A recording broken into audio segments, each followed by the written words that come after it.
بسم الله الرحمن الرحيم إنما يؤمن بآياتنا الذين إذا ذكروا بها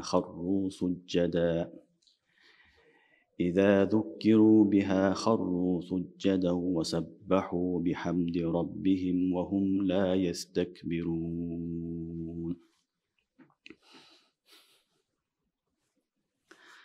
تتجافى جنوبهم عن المضاجع يدعون ربهم خوفا وطمعا ومما رزقناهم ينفقون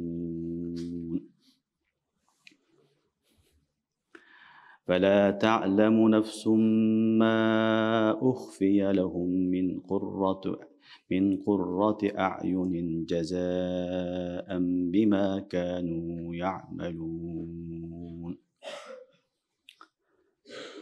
آمنت بالله صدق الله العظيم. Albatta iman keltiradi bizning hayotlarimizga. Shunday adamlar, alar bizni estegende, hayotlarimizni estegende sajdaga jig'ilishadi. Jana Robbilerini maqtov bilan ani arulab tasbih aytishadi. Jana alar tekerbirlenishpeydi. Alarning chelkeleri jatkan yerlerinden alыс bo'ladi. Jalınıp dua qilishadi Robbilerini qo'rqqan avalında, ümit qilgan avalında. Jana biz bergen narsalardan Allah yolunda sarflashadi. Hiçbir nafs bilbeyt, alarga dayan kılgan belekterdi görüp gözünü kuanta turgan neseni hiçbir nafs bilbeyt. Al neseler alardan kılgan amalı sebepti. Bu Suratul Sajdanın ahırgı 15, 16, 17. ayetleri. Suratul Sajdada aytkanbыз bu sürenin atalып kalışlığı sajda sebepti deyip, oşol bugünkü günde sajda ayat, bugün sabakta sajda ayatты okuduk. Şu sajda menen barыбызга sajda vacip oldu. Kur'an-ı Kerim'de 14 жерде sajda ayatları var. Alarda okuganda şariatta meleyt sajda kılганга buyurat. Sajda kılbasыңар күнөөкөр болосуңар дейт. Oşonun üçün 14 жердин birөөсү мына ошо Suratul Sajdadагы азыркы окулган 15 ayat. Albatta sajda ayatını fawran qilish shart emas. Fil fawr oshol zamatda qilish shart emas, bittahir qilsa da bo'ladi. Biroq sajda qilmasa günokor bo'ladi.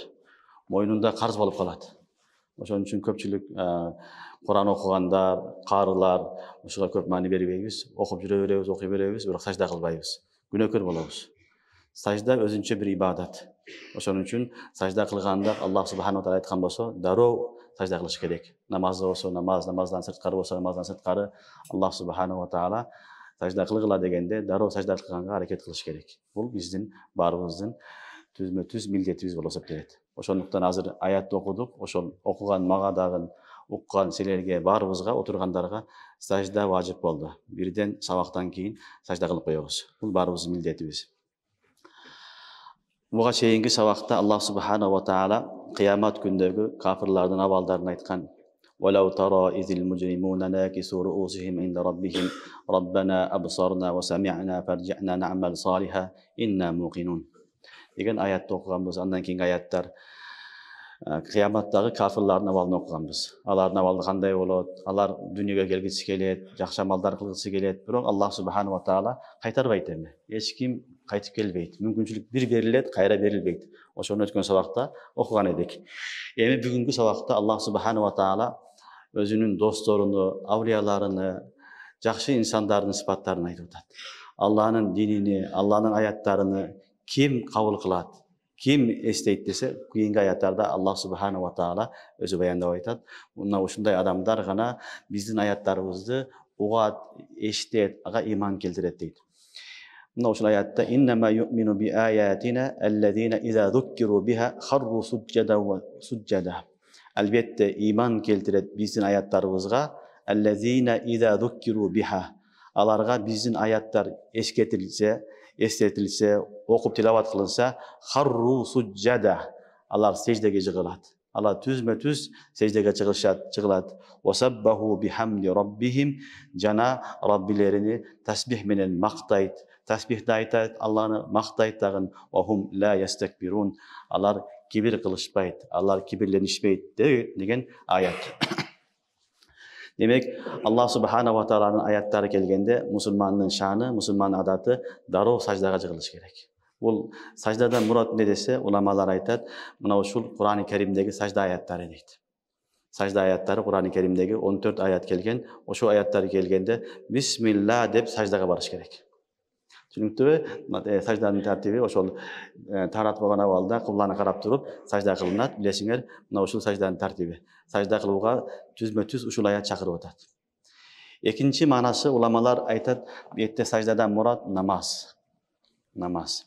Алар биздин аяттарды эшиткенде, укканда, эстегенде алар намазга турушат. Намаз окуп, намаздын ичиндеги саждалар менен алек болот дейт. Демек Аллахтын досторунун биринчи сыфаттары иман келтирген адамдар, алар намазкан адамдар болушат. Alar 5 vakt namaz okuşat. Erте менен fajr, fajrdan 2 reketi, farzı, sünneti, har biri de 2den sajda. Oşontup oturup 4 rekette 8 jol sajda kılabız. Keyin zuhur, zuhurda 10 reket, 10 rekette 20 jol sajda kılabız. Keyin asr, andan keyin maghrib, andan şam, andan keyin kuftan, keyin mevitir vacib, andan keyin tahajjud, kayranan taң attat. Oşontup musulmanlar erте менен kechke çeyin Allah Subhanahu wa Ta'ala'nı tasbih menен, sajda kılуу menен ötközüşөt, namaz menен ötközüşöt degen manası var. Demek el innema yu'minu bi ayatina allazina iza zukkiru biha kharru sujadan. Sujadan murat meken namaz. Jalpı namaz. Arasında nafil namazlar var, avabin namazı var, işrak namazı var, tahajjud namazı var. Büt bardık namazları kamtı olat. Demek Allah'ın süyüktü pendeleri, Allah'a iman keltirgen adamlar, alar ne kılışat eken? Alar Allah'ın ayatlarını okkanda, Allah'ın hükümleri gelgende daroo sajdaga ketişet. Daroo namazını okuy, namazını kaltırbayt degen mesele. Allah Subhanahu wa Ta'ala bu yerde namazı murat alıp, sajdadan namazı murat algan sebebi, sajda özünçe bir ibadat. Uşunda ibadat, misalı namazda kıyam da farz, ruku da farz, sajda da farz. Biroq oşol üçöөнүн içinde karasaňar eň negizgi farz bu sajda. Negizgi farz sajda. Sebebi sajda özünçe başka avalda dagы ibadat katары kılına beret. Namaz okbasaң delе tilavat kılganda ayat sajda kılasың. Rukusu jok, kıyamı jok, sajda kılasың. Sajda kılıp tura kelet. Oşonda ele kebir учурда sajdatı şükür dep koyulat. Şükür sajdası var. Allah Taala bir nimet bergen bolsa, oşo nimetige şükür kılıp sajda kılsaң bolat. Bul dagы ne ol? Sajda ibadat katары bolup atat. İbadat. Biroq jön ele turup rükû kılıp koysaң, anda ibadat jok. Namazdan sırtkары. Jön ele turup koysaң, ibadat katары anda kıyam jok. Demek negizgi ibadat bu sajda. Oşonun üçün Kur'an-ı Kerim'de Allah Subhanahu wa Ta'ala sajda kıl Allah'a jakındaga degen. Sajda kıl Allah'a jakında degen. Allah'a en jakın bolgon pendenin uçuru bu sajda balında bolat. Allah Subhanahu wa Ta'alaga en jakın adam kaçan bolat eken? Sajda kılgan bagında gana bolat. Qiyam, ruku bular dagы namaz, ibadat. Biroq en jakın bolgon awalыбыз Allah Subhanahu wa Ta'alaga bu sajda.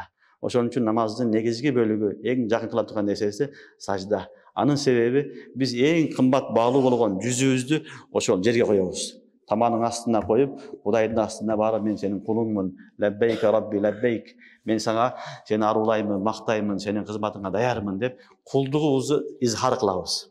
Kul ekenimizi bildiremiz. Oşol sıfat Allah Subhanahu wa Ta'ala öte jagat. Oşondoy peşinesini koyup, "Ey Allah'ım men senin kulunmun" dep sajda kılgan adamdardy Allah Subhanahu wa Ta'ala aябай süýet. Oşonuň üçin sajda bul eň çoň ibadat.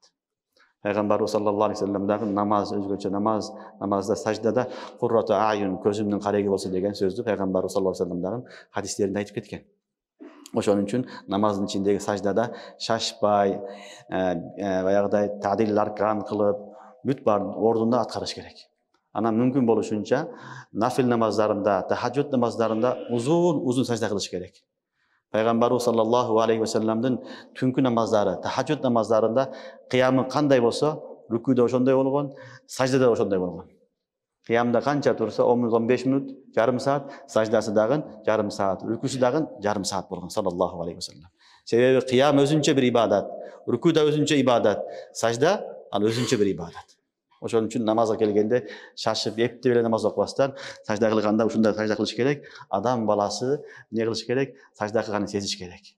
Allah'a jakındagan seziş gerek. Sajda kılaversen Allah subhanahu wa taala sajda arkılуу ibadatın damını seziret. İbadatta bir lazzat bolat. Lazzat bolat, bir taam bolat. Al taam bu aynı sajda uçurunda gelet.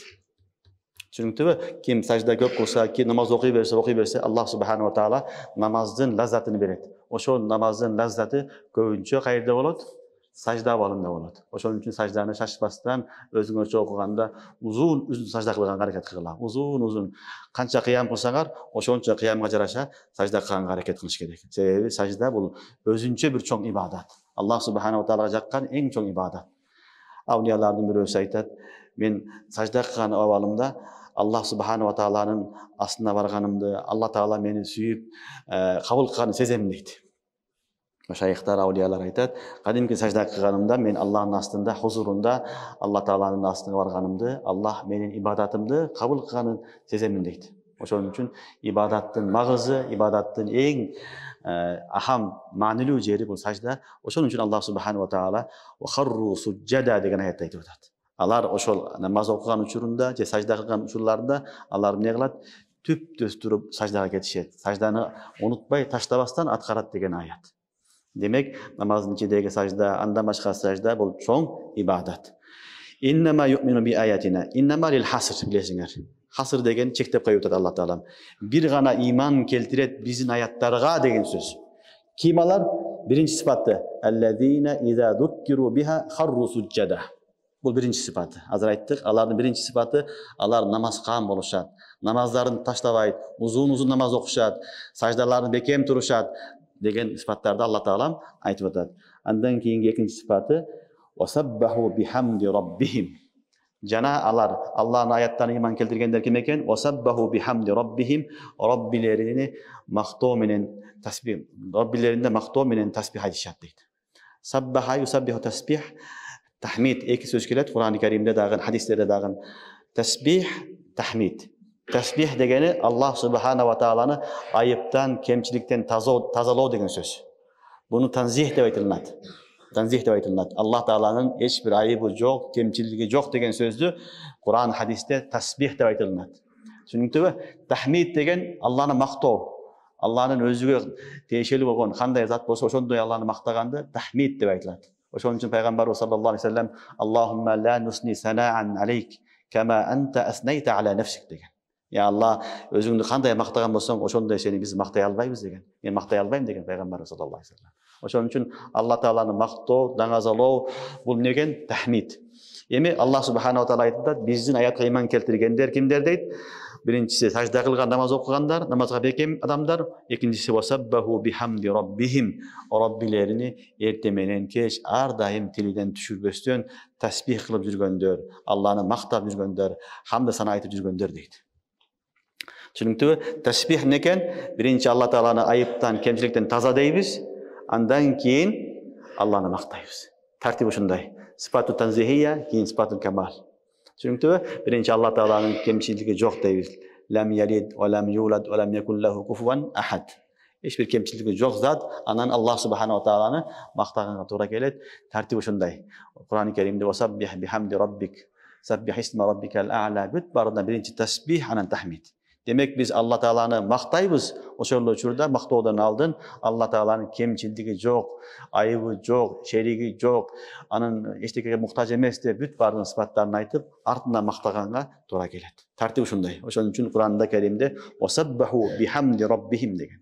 Alar Rabbilerini maktoo menen birgelikte Allah Taala'nı arulayt. Allah Taala'nı taza sıfatını aytışat. Allah Taala'nı ayıptan, kemçilikten yok dep maktaşap, daňazyrayt degen sözdü Allah Taala aytyp atat.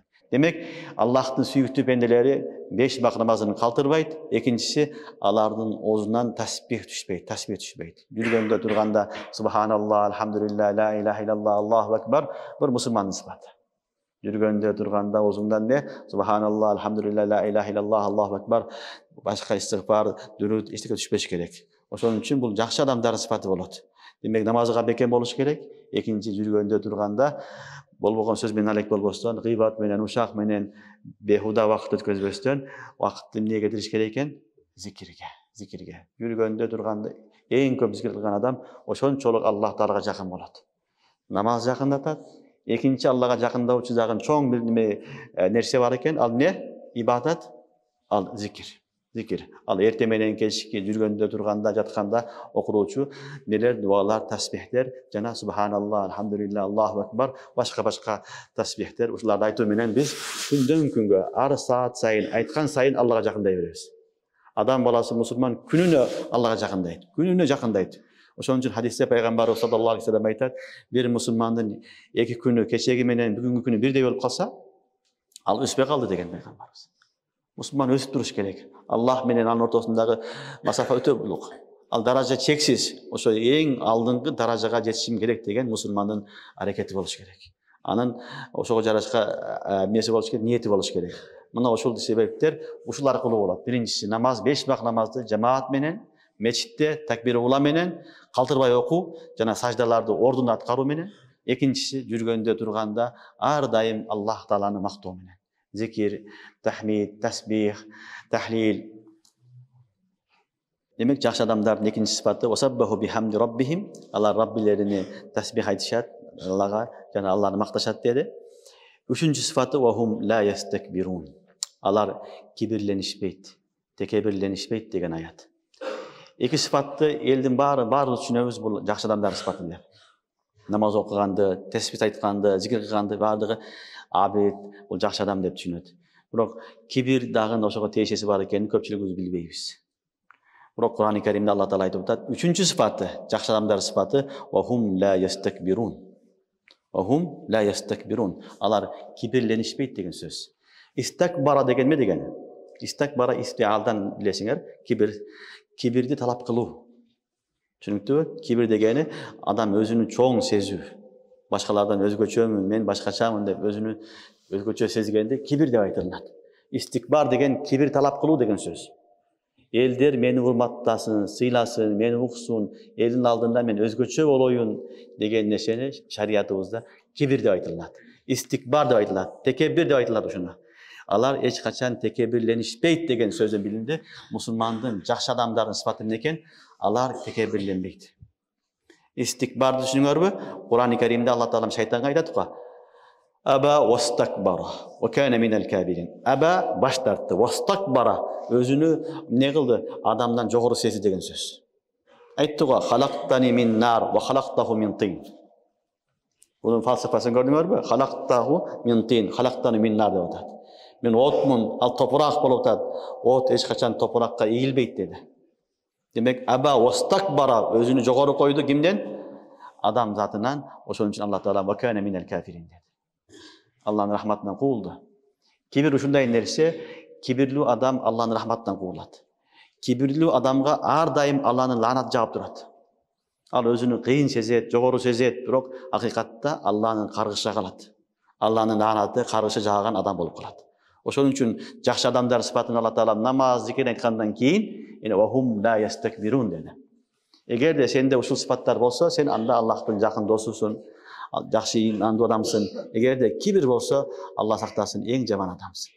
Эң жаман адамсың. Хадисте пайгамбарыбыз саллаллаху алейхи ва саллям айтат: "Ла ядхулул джанната ман кана фи қалбихи мисқала хаббатин мин кибр." Ла ядхулул джанна. Бейишке кирбейт. Кимдин жүрөгүндө кичинекей кыпынчалык кибир болсо бейишке кирбейт деди. Ла ядхулул джанната ман кана фи қалбихи мисқала хаббатин мин кибр.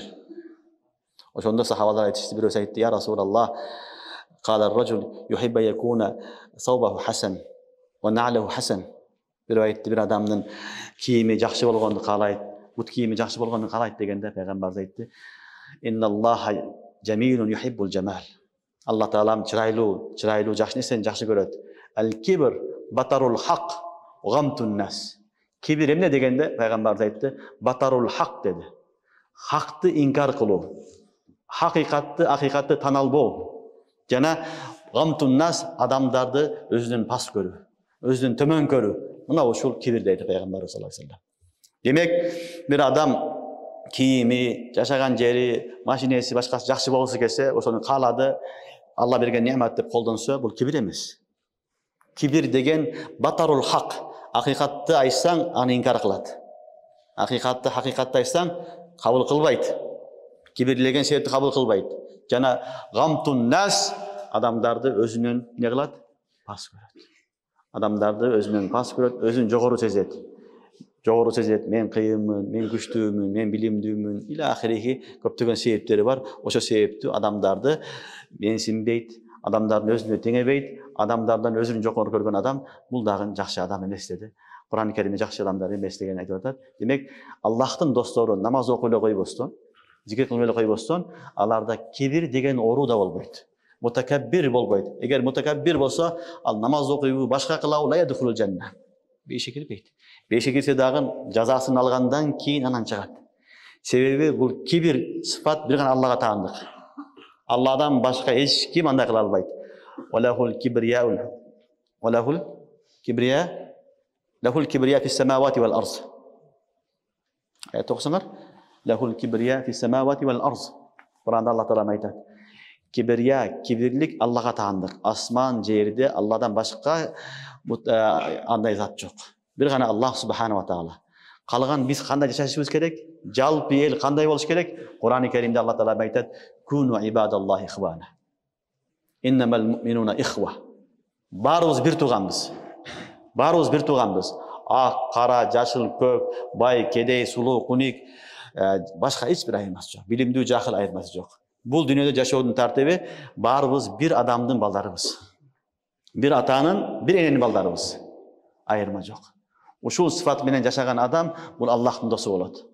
Анан өзгөчөмүн мен ак сөбөкмүн, мен кыйынмын, мен башкача адаммын, булар башкача адам дей турган болсок, алиязу билла, анда биз Кудайдын карыга калган адам болобуз. Кудайдын карыга калган адам болобуз. Ким Кудайдын астында ыйык экени, кадыр бартуу экендигини Кудай Таалам өзү файсала кылат кыямат күнү.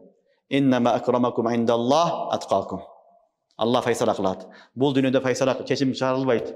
Мына эң жакшы адам деп айта албайбыз. Кыямат күнү келгенде Аллах субхана ва таала өзү таразалап, өзү айтат, ошол адам Аллахтын сыйган адам болот. Бирок бул дүйнөдө жашоодун тартиби некен? Куну ибадаллахи ихвана. Иннамал муъминуна ихва. Бир туган болуп жашаш керек. Болду. Эми уламалар айтат, кибирдин, текеббир болуштун көптөгөн себептери бар. Ошо себептер аркылуу адамдар кибирленет. Биринчиси малы байлыгына чиренип адамдарды тоготпойт. Бул кедей дейт. Бул менин теңим эмес дейт. Мага туура келбейт деп байлыгына чиренет. Кээде мансабына чиренет. Мансабына ишенет. Кээде күчүнө ишенет. Кээде түсүнө, терисине, сулууна ишенет. Кээде билимине ишенет. Ал эми диндардар болсо, намаз окуган үчүн мен намазганмын. Булар намазган эмес дейт. Же болсо Кур'ан окуган кары болсо Кур'анына ишенет. Илим окуган алым болсо алымын айтат, мен алыммын, башкалар жахыл дейт.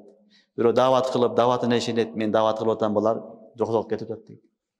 Бирөө зикир кылса, мен зикир кылып атам, тигилер зикир кылбайт дейт. Кыскасы, дүйнөви неамат болобу, ухрави неамат болобу, ошол иште жүргөн адамдардын көпчүлүгү башка адамдарды эмне кылып калат? Меңсинбей, алар тоготпой, алардан өзүн жогору койбаса, мына ушул кибир оорусу болот. Мына ушул кибир оорусу болот. Ошол үчүн Аллах берген неаматты Аллах неамат деп колдонуш керек болду. Бирок экинчи адамды хакарат көз караш менен, баягыдай кордук, кемсинтүү максатында карабаш керек. Ал биздин бир тууган деп караш керек. Себеби кибир менен ооруган адам болобу, башка менен ооруган адам болобу, ким ооруса деле бул оору туугандар. Биз негизи шариатта, ислам дининде адамды жаман көрбө дейт. Адамдын кылган күнөөсүн жаман көр дейт. Мусулманды бирөө арак ичкен болсо, арак ичкен сыпатын жаман көрүш керек, аны өзүн эмес. Урлук кылса, улугун жаман көрүш керек. Гыйбатчы болсо, гыйбатын жаман көрүш керек. Зына кылса, зына кылган жаман көрүш керек. Бирок аны өзүн жаман көрбөш керек. Себеби ал адам бир күн тооба кылса, Аллахтын досуга айланат. Бир күн чын дилден тооба кылып, чын жүрөгүнөн Аллахтын досу болот. Ал бейишке кирип, биз тозокко түшүп калыш ыктымалы толук бар. Алла баарын сактасын. Ошон үчүн бүгүнкү күндө устаздар айтат, өзгөчө биздин устазыбыз Мавлана Махмуд Ашраф Усмани рахматуллахи алейхи көп айтчу. Азыркы диндар адамдар, өзүнүн диндармын деп дин менен жашап аткандар көпчүлүгүбүз башка адамдарды тозокко түшөт, биз гана бейишке кирет деген ору менен ооруп атабыз дейт. Ал намаз окуган адам болсун, Кур'ан окуган адам болсун, медресе окуган алым болсун, даватта жүргөн болсун, зикир кылып жүргөн болсун, кандай абалда болсун, башкаларды тозокко кетип атат. Мен эле тазамын, мен Аллахтын сүйүктүмүн деген көз караш менен экинчи тарафты биз жаман бир хакарат мез менен көз караш менен карап атабыз дейт. Баарыбызда болушу мүмкүн, болуп атат дейт. Ошон үчүн корко турган нерсе бул Алла берген нематтар, хак берди нематтарды, бирок аны туура пайдаланыш керек. Ал нематты алып экинчи тарафты кордогонго акыбыз жок, кемсизгенге акыбыз жок. Түшүнүктүбү? Дүйнөдө бир тууган болуп жашаш керек болду. Бул ушул индамал муъминуна ихва болду. Бир тууган мусулман болду. Башка ашыкпагыла, шашылбагыла, ким ыйык экени, ким кыйын экени Аллах ахиретте көрсөтөт. Кээде устаздан шагирт өтүп кетет, кээде баласы атасынан өтүп кетет, кээде бир кедей адам байдан өтүп кетиши мүмкүн, кээде жакыл адам малдан өтүп кетиши мүмкүн. Бул Аллахтын алдында файсала бул. Ага шашылбаш керек. Ошон үчүн Кур'ан-ы Каримде Аллах субхана ва таала 3-нчү сыпатын айтып атат: "Иннама ю'мину би аятина allazina idza dhukiru biha kharu sujada wa sabbahu bihamdi rabbihim wa hum la yastakbirun" dedi. Алар эч качан кибирленишпейт, алар эч качан текебир болушпайт деген сыпатты Алла таала айтты. Бул манфи сыпаты. Алдыңкы эки сыпат испат сыпаты. Алар болуш керек. Бул сыпатты жоготуш керек. Манфи сыпат бул. Демек, мусулмандын эң негизги нерсесинин экен шарты баарыбыз бир тууганбыз болду. Баарыбыз бир тууганбыз. Албетте кийимиң жакшы болсун десе, бут кийимиң жакшы болсун десе, жүрүм турумуң жакшы болсун десе, пайгамбарыбыз айтты, бунун кибирге тиешеси жок деди. Кибир жүрөктөгү нерсе, жүрөктөгү нерсе. Кибир болуш үчүн, тавазы болуш үчүн башты ийиш шарт эмес туугандар. Кээде башын ийип жүргөн адамдар болот, жүрөгүндө кибир болот. Көрүнүшүнөн мутавазы, башын ийип, аябай кичикпейил болуп көрүнөт, ичинде кибири бар. Себеби кибир таалык бул жүрөккө тиешелүү. Жүрөктө болбош керек. Башын көтөрүп жүрсөң деле жүрөктө кибир жок болсо сен тазасың.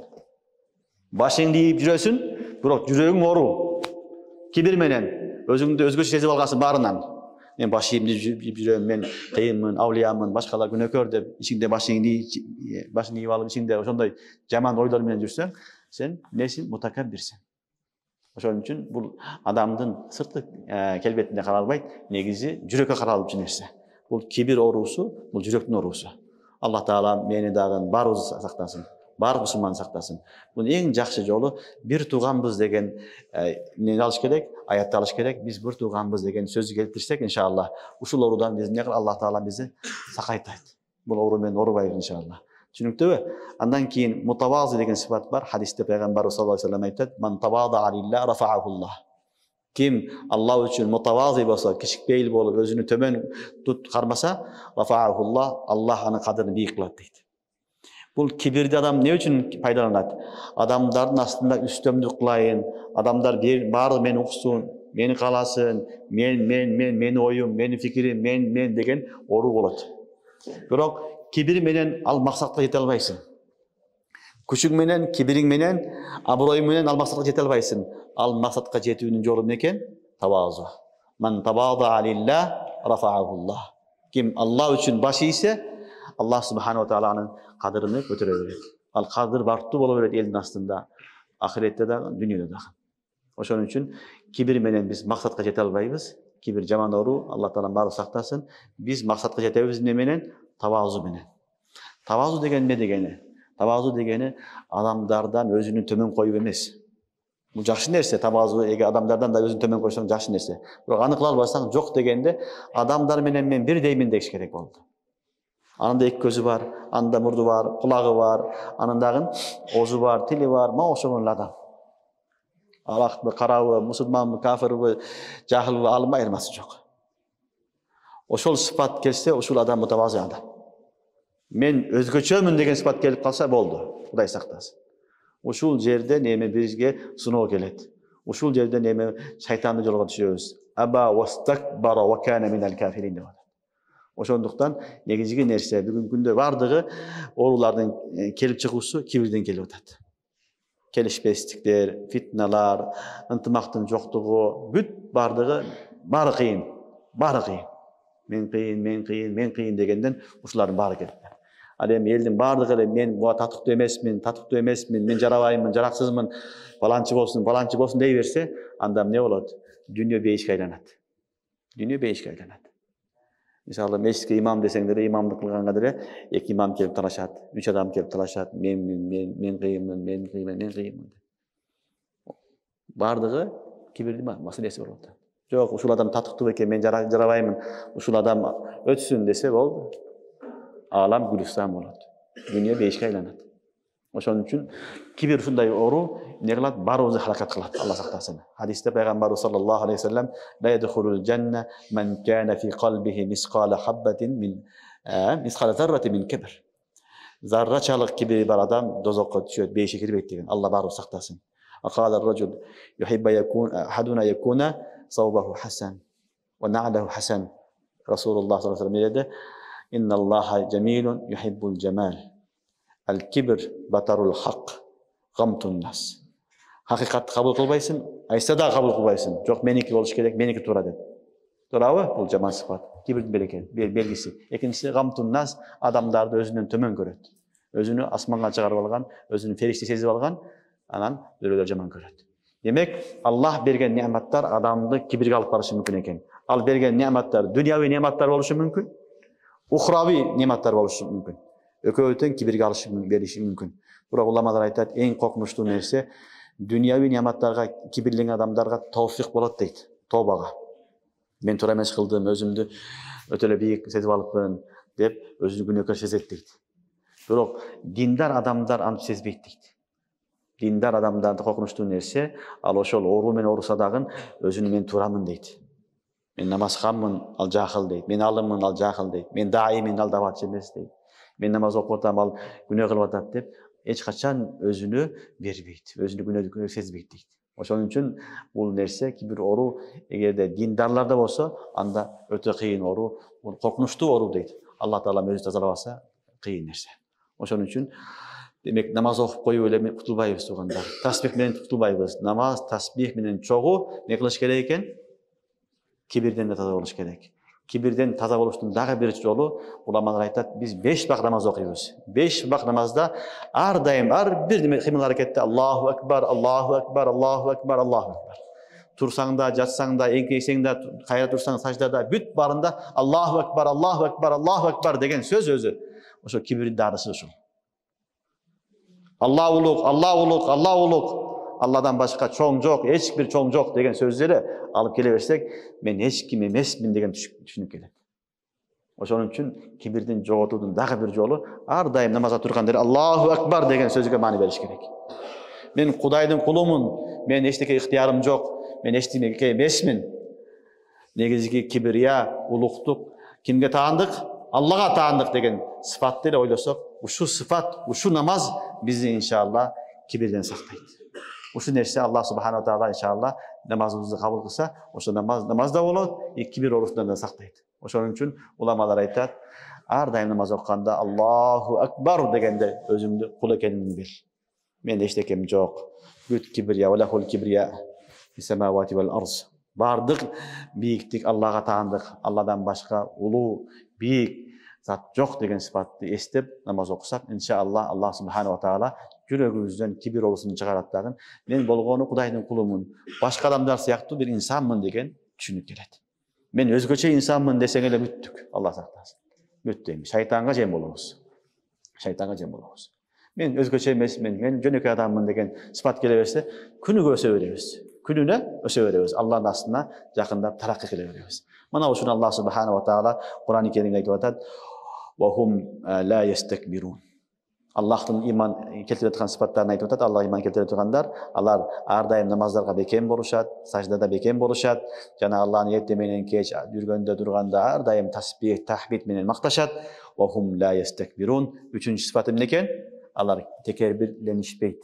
Алар кибирленишпейт. Алар Аллахтын кулумун деп жашайт. Мусулмандар бардыгы бир тууганмын деп жашайт дейт. Бул үчүнчү сыфаты. Төртүнчү сыфаты татажафа жунубухум анил мадажи яд'уна раббахум хауфа ва тамаа ва мимма разакнахум юнфикун. Төртүнчү сыфаты татажафа жунубухум анил мадажи. Татажафа алыстайт деген сөз. Алыстайт алардын жеркелери, капталдары анил мадажи жаткан жерлериден. Яд'уна раббахум хауфа ва тамаа. Жалынып дуа кылышат Раббилерине корккон абалында, үмүт кылган абалында. Ва мимма разакнахум юнфикун. Жана биз берген неаматтарды Алла жолунда сарфташат деген сөз. Tatajafa junubuhum anil madaji. Allah subhanahu wa taala özünün süyüktü pendelerini aytıp 4-cü sıfatı alardın mınavu jelkeleri, alardın kaptaldары жатқан жастықтардан, төшөктөрдөн алыс болот дейт.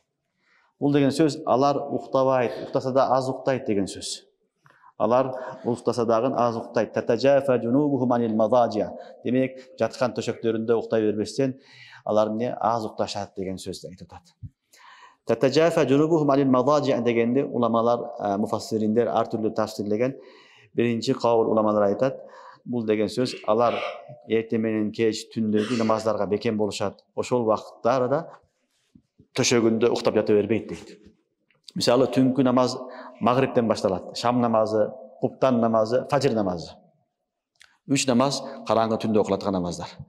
Mana uşul 3 namaz uçurunda alar uktavastan ne töşöktörden alыс boluşup cemaat menen namazlar menen namaz okuşat, namaz menen alek bolat degen söz. Birinci mufassirinler uşul söz aytat, bul dagы hadislerde kelet. Demek musulman adam ne kılış gerek eken namazlarga özgöçö tünkü namazlarga da beken boluş gerek. Sebebi azır emen goy, ilgergi doğruda çırak jok, sibet jok, joldor jok, meçitler jakın bolbogon учурларда meçitlerge barıp namaz okuşuluk ayağa kıyım bolgan. Жолу начар, улоосу жок, шарты жок. Ошондой болсо дагы караңгыда түндө барып куптан намазын окуган. Анан кайтып келген, анан бир аз окуп тахажжуд окуп, анан кайра фажрга барган адамдар болгон. Аллах субханаху тааля айтат, мына ушулар биздин досторубуз деп атат. Мына ушулар Аллахтын аяттарына иман келтиргендер деп атат. Иман келтирген үчүн ошол иштерди кылып атат. Иман жок болсо эчтеке кыла албайсың. Ошол иманың сени түртөт. Уктап аткан жериңден тур, намаз болду деп, суукка, ысыкка карабай, ооруганга карабастан туруп намаз окуткан нерсе ушу иман гана. Башка эчтеке эмес. Ошону Алла Таала айтат, биздин иман, аятка иман келтиргендер татажафа жунубухум анил мадажи. Алар жаткан жерлериден не болот дейт? Алардын капталдары, желкелери алыс болот деген сөз. Эми уктабай бербейт. Кеч кирип калды, караң болуп калды, мешитке барбай эле коеюн деп уктай бербейт дейт. Мешитке барат. Төшөгүнөн турат. Хадисте пайгамбарыбыз саллаллаху алейхи ва саллям айтат, Алла Таала таң калат дейт бир адамдан, эми жактырат деген. Ажабан. Алла Таала жактырат бир пендеден. Кандай пенде? Төшөгүнөн турду дейт. Ысык төшөгүнөн турду, үй бүлөсүнөн турду, туруп эки рекеттен тарат алды, намаз окуду. Рахбата мимма инди. Рахбата мимма инди. Мен алдымдагы нерселерге кызыгып, мен алдымдагы азаптан коркуп дейт. Азаптан коркуп, мен алдымдагы неаматтарга, беректерге кызыгып, ушул ишти кылы деп Алла разы болот дейт. Ошон үчүн Алла разы болуп аткан иштердин бирөөсү эмне экен? Түнкү намаздарга чыдап, уктай бербестен туруп барып мешиттерде окуган адамдар татажафа жунубухум анил мадажи дегендин бир тафсири ушул. Экинчи тафсири уламалар айтат, көпчүлүк уламалардын максаты татажафа жунубухум анил мадажи бул тахажжуд намазыга түшкөн. Tahajjud namazıga düşüben. Tahajjud namazının afzel vakti sülüsül leylil ahir. Tündün ahırgı 3 bölügü. Tündün ahırgı 3 bölügü tahajjudun en afzel vakti. Oşon üçün Peygamber sallallahu aleyhi ve sellem'nin tertibi, Peygamber sünneti ufdanda okugan, jatkan, turgan, namaz okugan, uktagan, kayra turgan, uktagan, turgan, uşun namaz okugan. Bu Peygamberimizin gana hususiyeti bunday kıla albayız biz. Al endi bizge ne kılış gerek? Жақшысы kim turalsa jatıp uftandan keyin, uftan namazından keyin. Anan bağımdatının astında, namazga жарым saat kalganda turup tahajjud okugan. Mına uşul en afzel vakit. En жақшысы uşul. Uşunday adamlarga Allah subhanahu wa taala uşul ayat düşürgen. Tatajafa junubuhum anil madaji. Gördüңөр mü? Tatajafa junubuhum anil madaji. Alardın jelkeleri, janbaşları, kaptaldары ne deyt? Töşöktörдөн alыс boluşat. Alыс boluşat. Эми элдер уктаганда, элдер уктап атканда Аллаху акбар деп туруп алып намаз окуйт дейт. Bu Allah'ın süyüktü bendelerinleri. Demek Allah'ın süyüktü bendeleri bir gana farz namazı okup koyboston, alar tahajjud namazıga da ihtimam kılat. Anadağın ne kılat? Kaltırbay okuyut degen söz. Da'bus salihin. Bu bardığı aldığını salih insanlardan adatı bulgan. Salih insanlardan büt bardığı tahajjud okugan. Kim kançalık ıyık, büyük makama yetken bolsa, anın birle sebebi tahajjud. Birle sebebi tahajjud. Kança avliyalar alınır ötken bolsa, büyük ele bardığının sırrı, negizgi sırrı neken? Tahajjudda. Oşo tahajjud menen Kudayı taup, oşol makama jetken. Ошон үчүн Алланын сүйүктүү бендеси болгонго эң жакшы себеп ибадаттардын бирөөсү эмне экен? Бул тахажжуд намазы. Ошон үчүн Аллах субханаху ва таала татажафа жунубухум анил мадажи деген аят түшүргөн. Бирок кээ бир учурларда адам баласы тахажжуд окуп деле кибирге мукта болуп калат. Кибир менен ооруп калат. Мен тахажжуд окуймун, булар окубайт деп. Булар 5 багалай намаз окуйт, мен тахажжуд да окуймун дейт. Шайтан ушундай кылат. Түшүнүктүбү? Ошон үчүн тахажжуд да окуш керек. Анан кийин аятта айтып атат: "Ядууна раббахум хауфан ва тамаа". Ошо кибирли болбош үчүн Кудайга жалбарып дуа кылышат. Корккан абалында, үмүт кылган абалында. Я Аллах, ушул окуган, эптеп окуган намазымды кабыл кылгын деп Алладан не кылат? Жалбарып сурайт деп атат. Тахажжуд да окуш керек, артынан дуа да кылыш керек. Тахажжуд окуп, анан мутакаббир болуп кетпеш керек. Кибирленип кетпеш керек. Мен намаз эмес, 5 багал эмес, тахажжуд окуп калдым деп өзүнү жогору сезип калбаш керек. Ошон үчүн Кур'ан-ы Каримде кийинки аятта ядууна раббахум хауфан ва тамаа. Алар корккон абалында жана үмүт кылган абалында Аллах субханаху ва таалага дуа кылышат дейт. Кур'ан-ы Каримде Аллах субханаху ва таала дагы бир жерде айтат: "Қалилан минал лейли ма яхжаун ва бил асхари хум ястагфирун."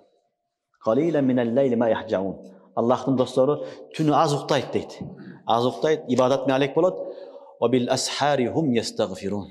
Эрте менен таң атканда эми истигфар айтышат дейт. Я Аллах, мен сага кама хаккуху ибадат кыла албадым, хаккыңды бере албадым, туура эмес окуп койдум, мени кечиргин деп истигфар айтат дейт. Демек тахажжуд окугандан кийин истигфар айтыш керек. Дуа кылыш керек. Мен болуп калдым, жетип калдым, мен жакшы болуп кеттим, элдин барасындагы күнөөкөр, мен гана акмын, тазамын деген болбош керек. Мына ушуну Аллах субханаху ва таала айтып атат. Сыпаттарын татажафа жунубухум анил мадажи. Алардын нейт жан баштары, желкелери жаткан жерлерден алыс болот. Ядууна раббахум хауфан ва тамаа. Алар корккон абалында жана үмүт кылган абалында Алладан дуа кылышат дейт, жалбарышат дейт. Демек, дуа кылуу, Алладан суроо эки түрлүү болот. Коркуу да керек Алладан, үмүт да керек. Ошон үчүн ал-иман байнал хауф ва ража. Иманга хауф да керек, иманга ража да керек. Коркуп эле жүрө берсең, анда да болбой калат. Үмүт менен жүрө берсең, анда да болбой калат. Үмүт кылып эле Алла Малик, Алла Халик, Алла Разик, Аллахым өзү кечирет мени дей берсең, ибадат кылбасаң, алда болбойт. Коркуп эле эчтеке кыла албай калсаң, алда болбойт. Ошон үчүн байнал хауф ва ража. Ар бир мусулманда хауф да болуш керек, коркуу Кудайдан, Алладан үмүт да болуш керек иншалла. Мына ушуну Хазрат Умар разыйаллаху анху айткан. Хазрат Умар разыйаллаху анхунун машхур сөзү бар. Умар разыйаллаху анху айтат: эгерде Аллах субханаху ва таала элдин баары дозокко түшөт, бир гана адам бейишке кирет десе, ошол мен болсом керек деп үмүт кыламын дейт. Жана элдин баары бейишке кирди, бир эле адам дозокко кирет десе, ошол мен болуп калышы мүмкүн деп коркомун дейт. Көрдүңөрбү? Мына ушул чындык hakыйкат. Ар бирибизде ушундай иман болуш керек.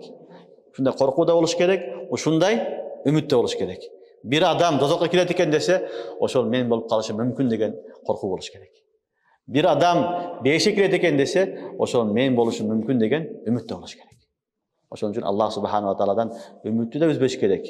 Үмүт менен кошо коркуу сыпаты да болуш керек. Алланын азабынан коркуш керек, Алланын карыдан коркуш керек, каршы калгандан коркуш керек, себеби алар hakыйкат бар нерсе. Ошон үчүн Аллах субханаху ва таала кийинки аятта айтып атат: "Ядууна раббахум хауфан ва тамаа." Алар Раббилеринин корккон абалында жана үмүт кылган абалында дуа кылышып, жалбарышат дейт. Тахажжуд менен алек болбосо, тахажжудда дуасын дагы кылышат дейт. Бул 4-нчү сыпаты, 5-нчи сыпаты ва мимма разакнахум юнфикун. Ва мимма разакнахум юнфикун. Аларга берген нерселерибизге алар Алла жолунда сарпташат, иштетишет дейт. Коротушат деген сөз. Ва мимма разакнахум. Алла берген рызык, берген нерсенин бүт бардыгы рызык тугандар. Рызык дегенде биз бир тамак аштык гана түшүнүп калганбыз, байлык гана түшүнүп калганбыз, жок. Алла жашоого берген бүт неаматтын бардыгы бул рызык. Ва мимма разакнахум юнфикун.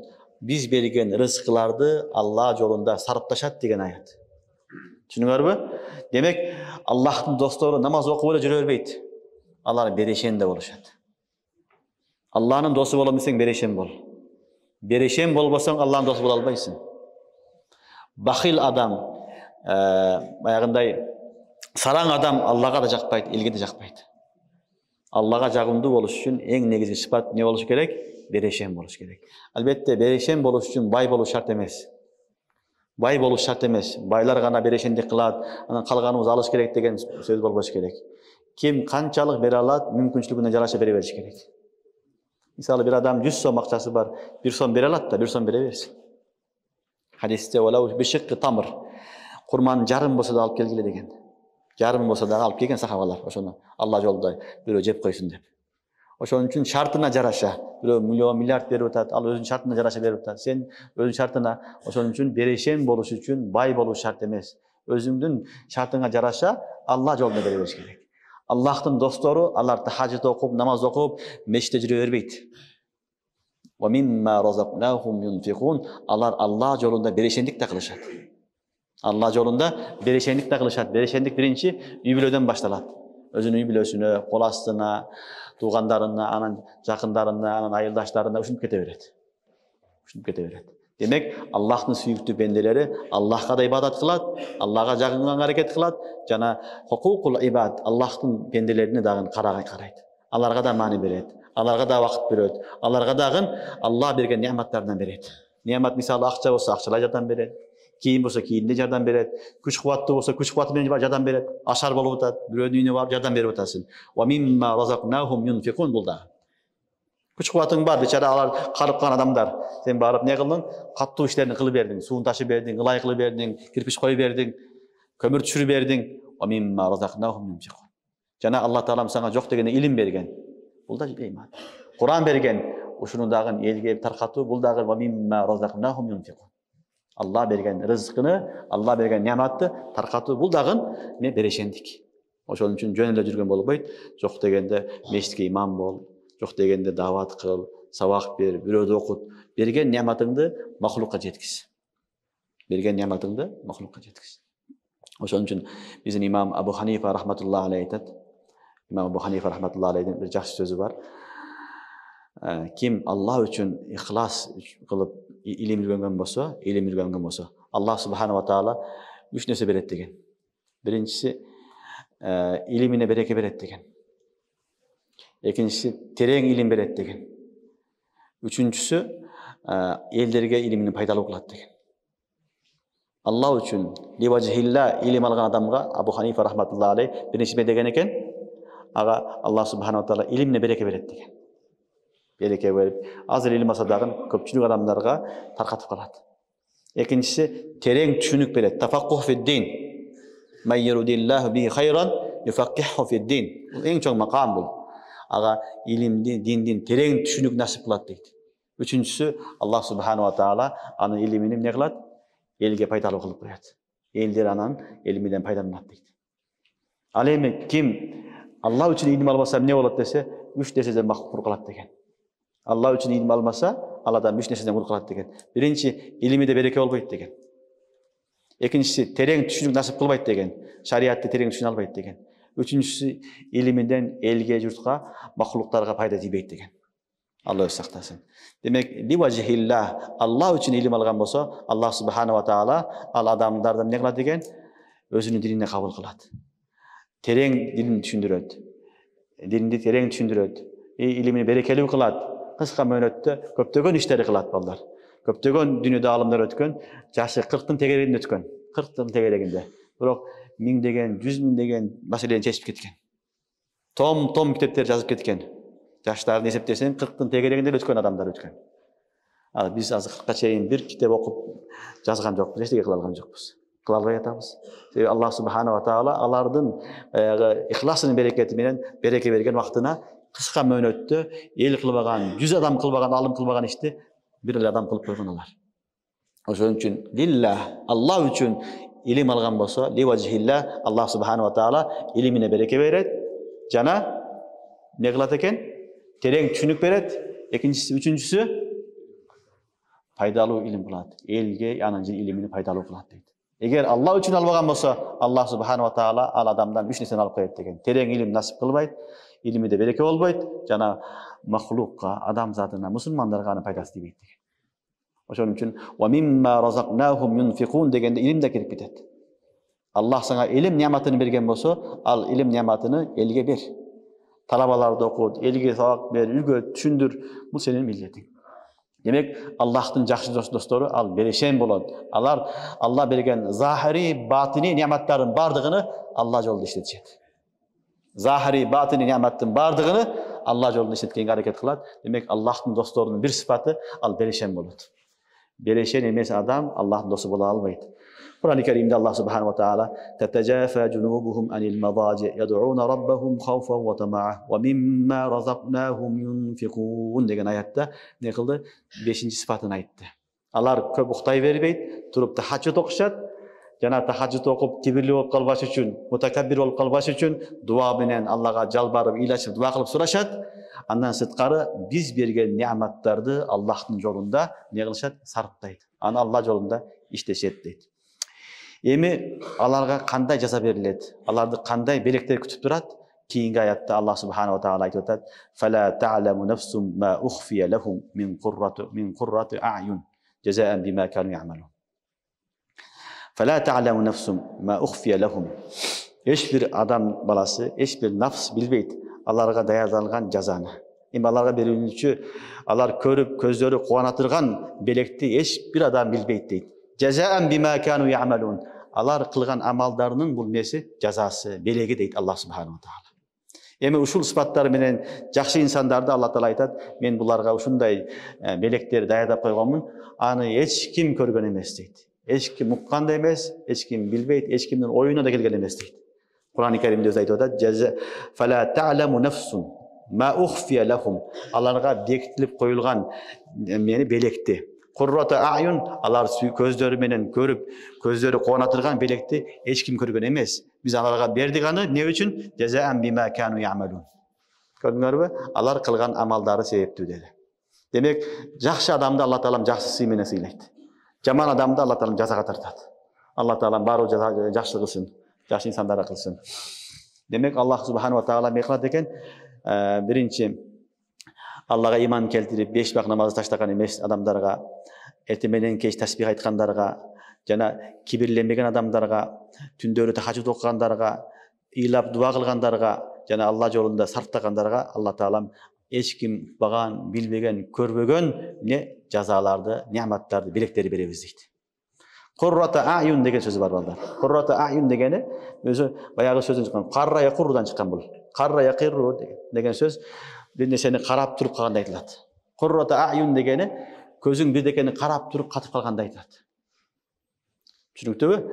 Ошон үчүн көз кубаткан, көзү сүйүнткөн деген таржыма болот бунун сөзү маанысы. Негизги бунун сөзү маанысы Qurrata a'yun дегени Алланын бир нематтары көп. Нематтары карап келиңдер, бир нематты карап көзүң катып калды. Жылбай калдың. Таң калып каласың, билесиңерби? Мына ушул учурду Qurratu a'yun деп айтылат араб тилинде. Демек Allah Subhanahu wa Taala айтат, аларга ушундай нематтар берилет. Ар бир нематтан эмне болот? Анын көзү катып калат дейт. Сүйүнгөндөн, кубангандан аны көрүп, башканы карабай калат дейт. Ошондой нематтар берилет. Ал кимдерге? Алдыңкы өздөгөгө сыпаты бар адамдарга. Аларга ушундай сыпаты бар адамдарга Allah Subhanahu wa Taala Qurrata a'yun, көздөрүнүн кареги, көздөрү көрүп, сүйүнө турган нематтар берет. Бирок ал сыпаттарды эч ким көргөн эмес. Hadiste Peygamber sallallahu aleyhi ve sellem aytat: "A'dattu li ibadiyas salihin ma la aynun ra'at ve la uzunun sami'at ve la khatara ala qalbi bashar." Men özümdün süýüktүү pendelerime uşunday belekleri dayardaganmын deyt. Аны eç bir adam körgön emes. Eç kim аны ukkan emes. Eç kimdin kıyalına da oyuna da kelgen emes deyt. Bey şunday bolobу деген adamlarda kıyal da boluşu mümkün emes. Kıyalga da kelbegen öte büyük dengeldeki belekler. Al beleklerinin ar biri Qurrata a'yun. Körgönüңdө gözüň kuwangandan başkasyny karabay turup kalasın. Allah Subhanahu wa Taala ayttat, biraz sabır kılgıla, жақсы insan bolgula, kibirlenmegile, namazıňarga beken bolgula, zikiriňe tokturgula. İnşallah men silerge tübölük beýişdi berebin. Al kanday beýiş? Fala ta'lamu nafsun ma ukhfiya lahum min qurrati a'yun jazaan bima kanu ya'malun. Аны hiç kim körgön emes, аны körgönde ar bir adamdın gözü kuwanat, süýünöt deyit Allah Subhanahu wa Taala. Hadiste gelet, kıyamet günü bolganda Allah Subhanahu wa Taala avvalin ve ahirin, avvalgı, akırgı büt barın toptab alğandan bir munadi yunadi, bir bakirat elan kılat. баягы түндөрү туруп алып намаз окугандар тургула деп. Түндөрү туруп намаз окугандар тургула дейт. Tatajafa junubuhum anil madaji yad'una rabbahum khawfan wa tama'a wa mimma razaqnahum yunfiqun. Турат дейт, wa hum qalil. Алар аз болот дейт. Wa hum qalil. Андан кийин дагы бир адам дагы баягы тарихте элан кылат дейт. Баягы түндөрү зарык болуп, ыйлап, жана Алла жолунда эч кимге көрсөтпөстөн туруп, баягыдай карж кылган, сарп кылгандар, берешендик кылгандар да тургула дейт. Wa hum qalil дейт. Булардын эсеп китеби өткөндөн кийин, булардан кийин анан башка адамдарга эсеп китеп башталат дейт. Кээ бир риwayаттарда буларды биринчи киргизилет бейишке била хисап. Эсеп болбостон кирет дейт. Тахажудка бир аз кыйналып туруп койсоң, иншалла Аллах субхана ва таала эсеп китепсиз бейишке киргизет деп атат. Калгандардын андан кийин эсеп китеп болот деген риwayатта келет. Ошон үчүн тахажуд намазы жөнөкөй намаз эмес. Аллах үчүн окусак, иншалла Аллах субхана ва таала ошол амалдарыбыз менен бейишке эсеп китепсиз киргизгенге себепчи болот. Себепчи болот иншалла. Андан сырткары дагы Аллахтын нематтары чексиз. Аллахтын нематтары фала ta'lamu nafsun ma ukhfiya lahum min qurrati a'yun jazaan bima kanu ya'malun. Ал берген нематтар эч ким көргөн эмес, уккан эмес, биздин оюбузга, кыялыбызга да келген эмес.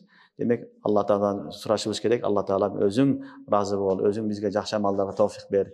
Сабырдуу болгонго, кибирден бизди сактагын, жакшы адам болоюн. Жана кыска дүйнөдө, кыска мөөнөттө жакшы жашап, түбөлүккө, бейишке киргенге Алла Таала мүмкүнчүлүк бер деп дуа кылышыбыз керек. Демек, дин бир гана намаз эле эмес, намаз менен кошо зикири да бар, фикири да бар, махлукул худа, Алланын досторуга эмне кылыш керек? Жардамда бериш керек. Андан кийин адамдардан өзгөчө болуп калбаш керек. Ушул сыпатты көбүрөөк уламалар басып жасап айтат, ошон үчүн көбүрөөк айтып атабыз. Биз бир тууган мусулманбыз. Ушул сыпатка келейлик. Устаз бактылуу гана ал устаз. Устаз медресенин устазы, ал бактылуу гана устаз болгон үчүн ата сыяктуу эле нерсе. Бирок кээде атадан бала өтүп кетет, кээде шакирт устаздан өтөт. Ошон үчүн кибир эч кимге кылганга болбойт. Устаз талабаны кордогонго акысы жок. Талаба устаз кордогонго акысы жок. Ата баланы кордогонго акысы жок. Бай кедейди кордогонго акысы жок. Бүт бардыгыбыз Кудайдын кулубуз, бир Алланын бендесибиз. Мусулманмын, бир тууганмын деп жашаш керек болду. Анын эң жакшы жолу ар дайым Аллаху акбар деген сөздү эстейбиз. Allahu Ekber dey versek ele, inşallah Allah ulug eken, Allah'ta eken kibriya bizde eşlik yok degen sıfat geldi. İnşallah bizde kulumuz degen düşünük elet. Allah Taala maga dagı silegere tawfik bersin. Allah'ın kulu bolup bir tuğan bolup yaşagan Allah Taala barıza tawfik bersin. Subhanakallahumma ve bihamdika, eşhedü en la ilahe illa ente. Amin. Allahumma taqabbal minna.